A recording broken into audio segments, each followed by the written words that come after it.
কারণ গোস্বামী একটি অত্যন্ত বড় পদবী। আমরা অনেকেই আমাদের নামের সাথে গোস্বামী জুড়ে দিই বটে, কিন্তু গোস্বামীর অর্থ কি তা আমরা বলতেই পারি না অনেকে। গো মানে সমস্ত ইন্দ্রিয়, স্বামী মানে অধীশ্বর, যিনি সমস্ত ইন্দ্রিয়ের অধীশ্বর। হাত পা চোখ কান, এই চোখ ভগবানের রূপ ছাড়া দেখবে না, যত রূপসী হোক না কেন সেদিকে চোখ যাবেই না। কান কৃষ্ণ কথা ছাড়া আন কথা শুনবে না, জিহ্বা প্রসাদ ছাড়া গ্রহণ করবে না।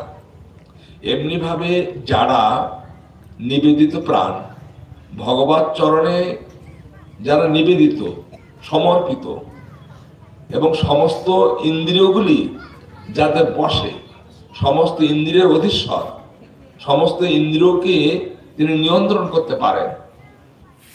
মন আমাদের একটা ইন্দ্রিয়, মন যা চায়